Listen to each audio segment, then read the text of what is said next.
영화, 건축, 정신분석학. Cinema C Architecture A Psychoanalysis P. 카푸 채널의 앞에입니다. 경찰 캅이랑은 아무 상관 없습니다. 다만 상관이 있다면 여러분 마음속에 캅이 되고 싶네요. 세 번째 카푸 채널 컨텐츠는 블레이드 러너 영화 속 건축의 핵심인 브래드버리 빌딩을 분석하는 내용입니다. 브래드버리 빌딩은 블레이드 러너에서 보여주는 포스트 모더니즘 건축의 핵심입니다. 동시에 왜 이 영화에서 복제 인간이란 용어로 레플리컨트가 얼마나 잘 어울리는지 알 수 있는 힌트가 이 브래드버리 빌딩에 있습니다. 아참, 브래드버리 빌딩은 첫 번째 컨텐츠에서 말씀드린 것처럼 2015년에 직접 답사했습니다. 여기서 사용되는 브래드버리 빌딩은 제가 다 직접 찍은 거예요.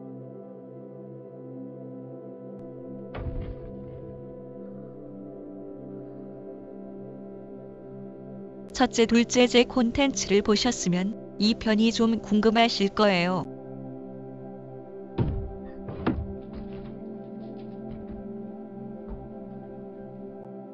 브래드버리 빌딩은 조지 H. 와이먼이 1893년에 설계한 건물입니다. 이 건물이 로스앤젤레스에서 가장 오래된 건물이라는 게 좀 의외죠? 근데 로스앤젤레스가 미국의 도시가 된 것은 1848년이 되어서입니다. 그전 로스앤젤레스는 멕시코의 땅이었어요. 블레이드 러너 속 브래드버리 빌딩 앞 거리 배경은 대형 그림판으로 대치되어 있고 인면 파사드는 레이어되어 있습니다. 그리고 현관 입구에는 현실 건물에 없는 지붕 캐노피가 설치되어 있네요. 이 사진은 2015년의 브래드버리 빌딩입니다. 그리고 이 사진은 브래드버리 빌딩을 기본으로 건물 외부에 각종 덕트를 붙여서 미래 도시의 허름한 건물처럼 블레이드 러너의 세트입니다. 이렇게 건물 외부에 기계나 덕트를 붙이는 것을 사이버 펑크라고 부르기도 합니다. 사이버 펑크가 무엇인지 딱 알기 쉬운 게 바로 데드풀 2에서 기계파를 붙인 케이블 같은 사이보그랍니다. 그래서 한때 블레이드 러너도 사이버 펑크 영화라고 불렸습니다. 그런데 블레이드 러너 속 브래드버리에서 건물 외부에 기계를 덧붙이는 방법은 사이버 펑크가 아니라 겹겹이 겹쳐 쌓는다는 레이어라는 용어로 불러야 맞습니다. 이제 찬찬히 브래드버리 빌딩 입구부터 왜 레이어라는 용어가 블레이드 러너 속 세팅에 어울리는지 살펴볼까요? 먼저 건물의 현관입니다. 멘토르 휴브너의 초기 스케치를 보면 원래 브래드버리 빌딩에는 없는 요상한 지붕 캐노피가 설치되어 있음을 알 수 있습니다. 다음은 블레이드 러너 속에서 보여지는 이 요상한 지붕 캐노피 모습입니다. 이 캐노피 디자인 양식은 어떤 서양 전통 건축의 양식에서도 보이지 않는 순수한 창작의 모습인 것 같습니다. 그런데 블레이드 러너 세트를 만들 때 제작비 때문에 새로 세트를 만들지 않고 다른 영화의 세트를 뜯어서 대신했다는데 어쩌면 다른 영화에서 이 요상한 기둥 모양의 세트가 사용되었을지도 모르겠네요. 브래드버리 빌딩의 옥상 부분에 있는 코니스를 봅시다. 브래드버리 빌딩은 보통 르네상스 스타일의 건축이라고 부릅니다. 그래서 찾아보았습니다. 르네상스 건축을 대표하는 메디치, 리카르디 팔라초의 코니스와 브래드버리 빌딩의 옥상 코니스는 무척 닮아 있습니다. 그런데 블레이드 러너 영화 속 브래드버리 빌딩의 코니스를 보면 원래보다 훨씬 더 앞으로 튀어나와 있음을 알 수 있습니다. 또한 옥상 모서리 부분 코니스는 마치 건물 외관에 붙어있는 기계나 덕트처럼 왠지 미래의 건물의 모습이 엿보입니다. 그래서 블레이드 러너 옥상 코니스는 미국 대도시의 19세기나 20세기 초의 건물들의 코니스를 참고로 레이어했다고 보여집니다. 또한 아까 전 블레이드 러너 속 브래드버리 빌딩 모퉁이 코니스에서 미래의 기계적 디자인이 레이어되어 있는 것은 미국 20세기 초 마철루 건물에서 자주 쓰이던 것이었습니다. 그 대표적인 것이 뉴욕의 크라이슬러 빌딩의 코니스입니다. 이 빌딩의 코니스는 영화에도 자주 등장했는데 가장 인상적인 영화로는 맨 인 블랙 3편에서 나온 모습입니다. 피터 잭슨 감독이 2005년에 리메이크한 킹콩에서도 크라이슬러 빌딩이 나오면서 이 코니스가 등장합니다. 이 크라이슬러 빌딩의 코니스와 같은 디자인의 경향을 바로 아르데코라고 합니다. 이제 한번 종합해 볼까요? 브래드버리 빌딩에 영향을 준 것은 15세기 르네상스 건축입니다. 그리고 19세기 말에 브래드버리 빌딩이 있죠. 그리고 브래드버리 빌딩의 외관에는 19세기 말, 20세기 초 뉴욕의 빌딩이 20세기 초 아르데코 디자인의 마찰루 건물이 그리고 20세기 말 기계주의적 미학을 보여주는 레이트 모더니즘 건축처럼 건물의 외관의 덕도와 기계들이 층층이 겹쳐져 있습니다. 정말 이럴까? 이렇게 브래드버리 빌딩은 과거 서양 전통 건축에서부터 현대 건축의 모습들이 층층이 겹쳐져 있습니다. 뭐가 중요한지 아시겠습니까? 바로 레이어입니다. 이제 브래드버리 빌딩 안으로 들어가 봅시다. Oh, wow. What? Wow.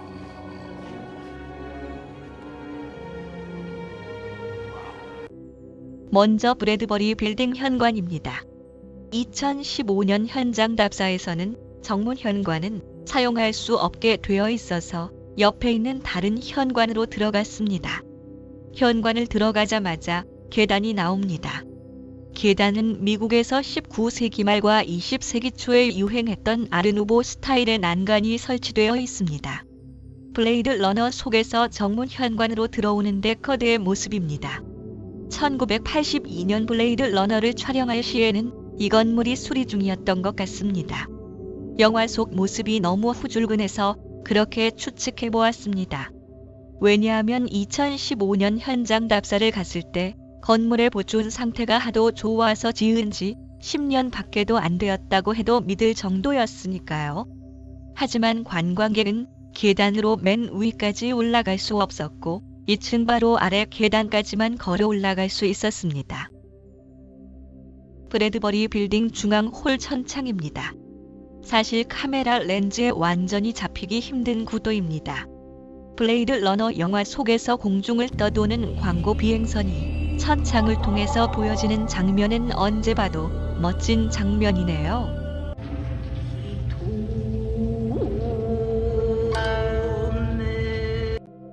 계단을 좀 올라가서 보겠습니다. 계단 마감은 패턴이 심한 대리석을 사용했습니다. 계단 아래에서 위를 올려다 보겠습니다. 철을 사용하여 계단 프레임을 사용하고 있는 것을 알 수 있습니다. 아르누보는 근대 건축에서 철을 디자인적으로 처음 적용한 건축 양식으로 모더니즘 건축에 많은 영향을 주었습니다. 계단참을 아래에서 보았습니다. 얇게 자른 대리석을 그냥 철제 프레임에 올려놓아 계단참 바닥을 구성했네요. 현대에서는 이렇게 디테일을 구성하지 않습니다. 좀 위험하거든요. 하지만 얇은 대리석을 통해서 빛이 아래로 배어 들어오는 모습은 정말 멋지네요. 브래드버리 빌딩 중앙홀을 계단참 높이에서 본 겁니다. 다른 관광객들이 자꾸 사진에 잡히네요. 이 사람들만 없었으면 완벽한 사진이 되었을 텐데요. 헤헤. 블레이드 러너 속에서 데커드가 브래드버리 중앙홀의 계단을 올라가는 장면을 모아놓은 것입니다. 저도 데커드처럼 이 계단을 올라가고 싶어요.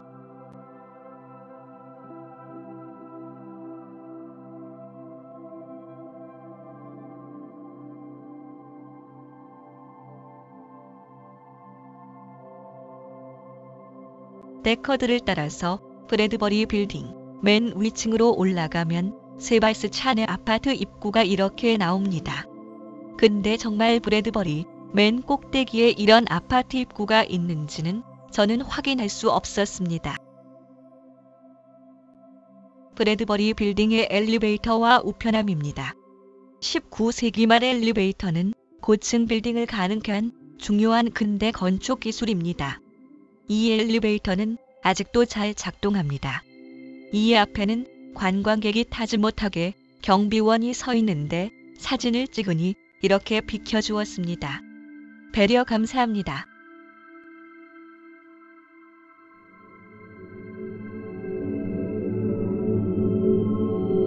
블레이드 러너 속에서 엘리베이터가 작동하는 모습입니다. 정말 이 엘리베이터 한번 타보고 싶네요. 언젠가는 한번 탈 일이 있겠죠?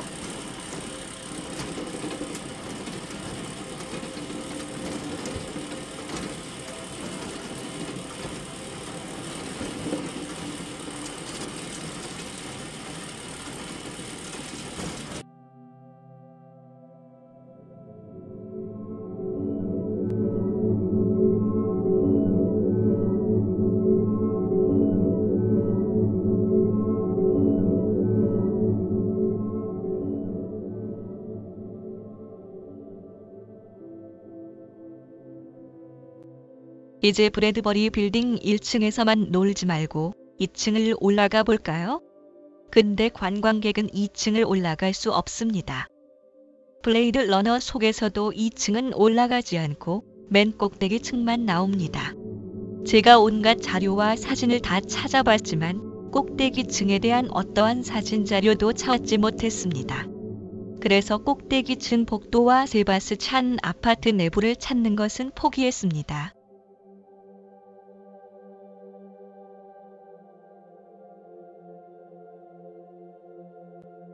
하지만 다른 영화에서 브래드버리 빌딩 2층 복도의 모습을 찾았습니다. 바로 2009년에 개봉한 500일간의 서머 속에서입니다. 이 영화 엔딩에서 서머와 헤어진 남자 주인공 조셉 고든 레빗이 면접을 하러 온 건물이 바로 브래드버리 빌딩입니다. 이 영화 속의 브래드버리 빌딩 2층을 보면 바닥은 타일로 마감된 것 같고 벽은 유약벽돌로 마감한 것으로 보입니다. 그리고 복도의 천장은 나무로 마감되어 있는데 기둥이 철제로 되어 있지만 이 영화를 자세히 살펴보면 목재 프레임을 철제 기둥이 받치고 있는 것으로 보입니다. 지금도 미국의 오래된 아파트는 목재 바닥을 아파트 바닥으로 그대로 쓰고 있는 경우가 많이 있습니다. 이 로맨틱한 건물에 자극받은 우리의 조토끼 씨는 서머와의 500일간 연애에서 받은 상처를 잊고서 새로운 운명의 여성분에게 과감하게 대시합니다. 멋지다 조토끼.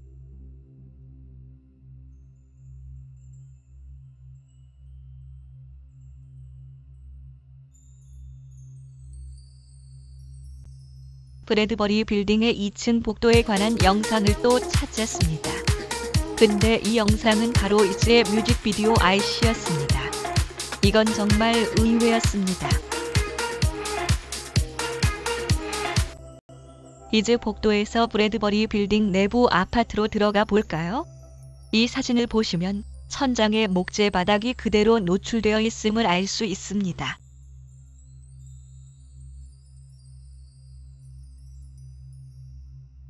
또 다른 브래드버리 빌딩 내부 아파트입니다. 앞서 세바스찬 아파트 내부는 확인 못했다고 말씀드렸습니다. 그렇지만 영화 속의 세바스찬 아파트를 분석할 수는 있습니다. 여기서 안으로 들어가 보겠습니다.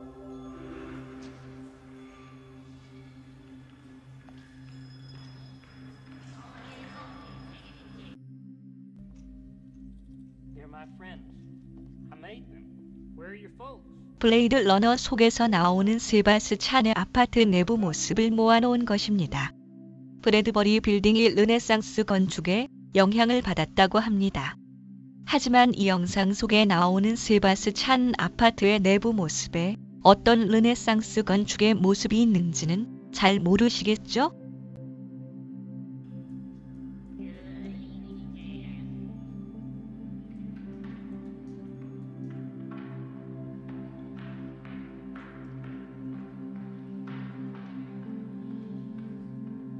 얼핏 보면 프랑스 로코코 건축의 경향이 더 강해 보이는 세팅으로 볼 수도 있습니다.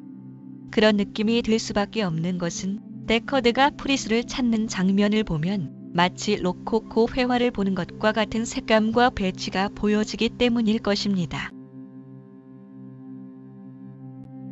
르네상스 건축인 메디치 리카르디 팔라초의 벽 기둥의 디자인을 보세요. 이 기둥과 세발스 찬 아파트 내부의 벽 기둥과 비슷하지 않나요? 프랑스 로코코 건축의 기원도 마찬가지로 르네상스 건축이고 벽 기둥의 디자인을 따라하고 있습니다. 제가 르네상스 건축을 답사간 것은 1992년이네요. 지금 자료도 없어서 우선은 프랑스 로코코 건축인 베르사유 궁전의 마리 앙투아네트의 집인 프티 트리아농의 2018년 답사 사진을 가져와 봤어요. 세발스 찬의 아파트 내부의 유사한 디자인들이 보이죠? 또 하나, 세발스 찬의 아파트에서 유심히 봐야 할 장면은 바로 복도 없이 방과 방이 문으로 그냥 연결되어 있는 거예요. 이것은 르네상스 건축의 중요한 공간적 특징이고 역시 2018년 답사한 프랑스의 베르사유 궁전과 독일의 로코코 건축인 윈헨 레지던트에서도 복도 없이 방과 방이 문으로 연결된 모습을 확인할 수 있어요. 프티 트리아농의 문을 한번 볼까요? 세발스 찬의 아파트 중간문 디자인과 매우 닮아있죠? 앞에서 세발스 찬의 아파트에서 르네상스의 벽기둥 디자인 스타일이 있고 복도 없이 방이 연결된 것도 역시 르네상스 건축의 중요 특징입니다. 하지만 로코코는 이탈리아 르네상스 건축이 프랑스에 변형된 것이라는 의견이 있는 것처럼 르네상스의 영향을 많이 받았습니다. 프티 트리아농의 거실을 보세요. 프리스를 찾는 데커드의 장면에서 보이는 세팅이 엿보입니다. 또한 프티 트리아농의 벽난로도 세발스 찬의 아파트에 유사한 디자인이 있어요. 이를 종합해 보았을 때 세발스 찬의 아파트는 프랑스 로코코 건축의 경향이 더 강해 보여요.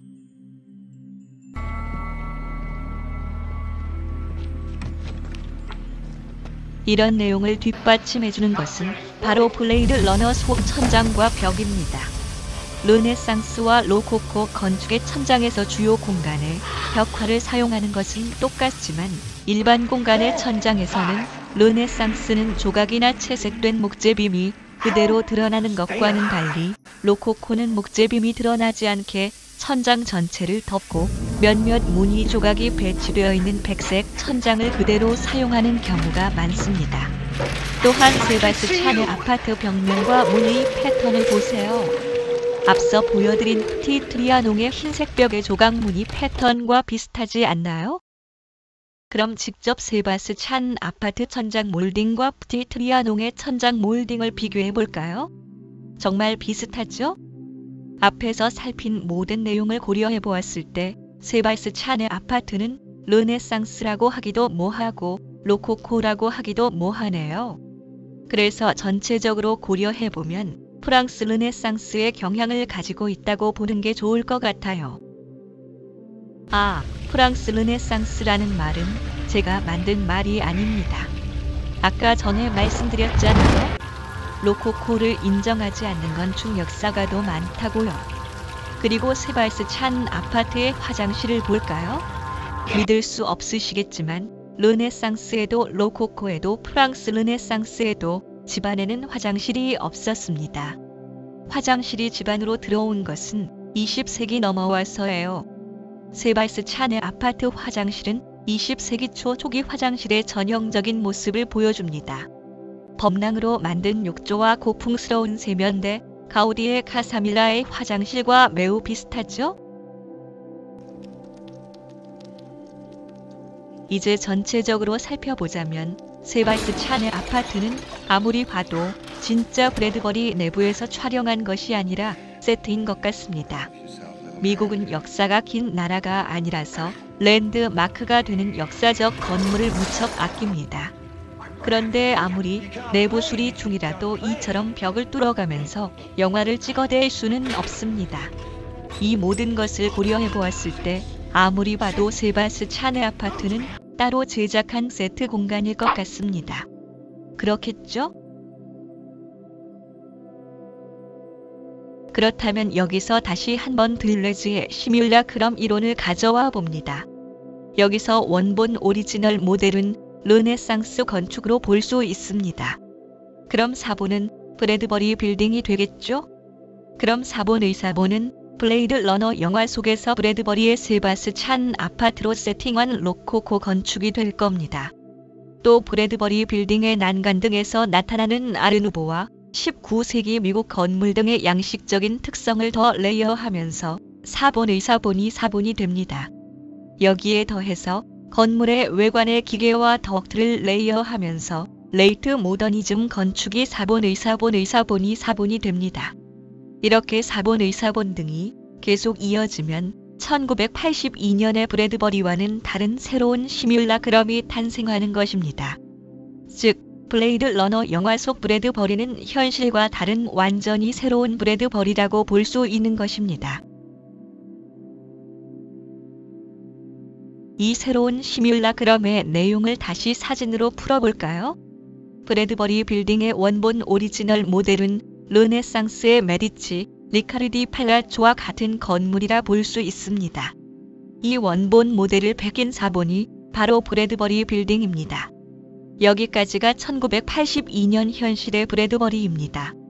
그런데 영화 블레이드 러너는 여기서 멈추지 않고 로코코 건축의 내부 세트로 다시 사본을 시도하고 또 브래드버리 빌딩이 원래 가지고 있었던 아르누보 스타일의 계단 난간으로 그 다음 시대를 레이어하여 사본을 시도합니다. 그리고 영화 속에서는 브래드버리 외관의 로이드 빌딩과 같은 레이트 모더니즘 건축의 스타일을 레이어하면서 영화 제작 당시 1982년에서 블레이드 러너 영화 속 시대인 2019년으로 더 다가갑니다. 이런 사본의 과정이 계속 이어지면서 영화에서 묘사된 브래드버리 빌딩은 결국 현실의 브래드버리 빌딩과는 완전히 새로운 시뮬라크럼적인 존재이자 이 영화 속 인간과 다른 존재로 거듭난 레플리컨트와 같은 존재로 브래드버리 빌딩이 거듭나는 것입니다.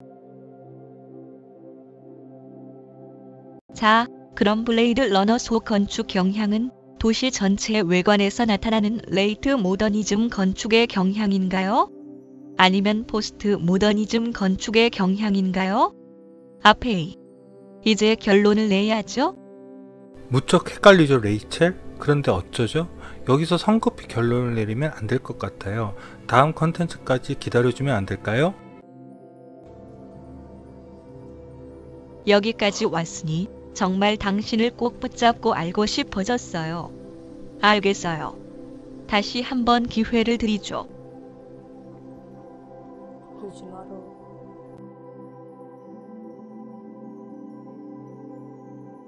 이번 콘텐츠는 여기까지입니다. 다음 콘텐츠는 블레이드 러너 속에서 또 하나의 중요한 로케이션 장소인 프랭크 로이드 라이트의 애니스 브라운 하우스를 분석해 보겠습니다. 그럼 봐주셔서 감사하고 구독과 함께 좋아요 부탁드립니다. 이상 카프 채널의 레이첼과 아페입니다.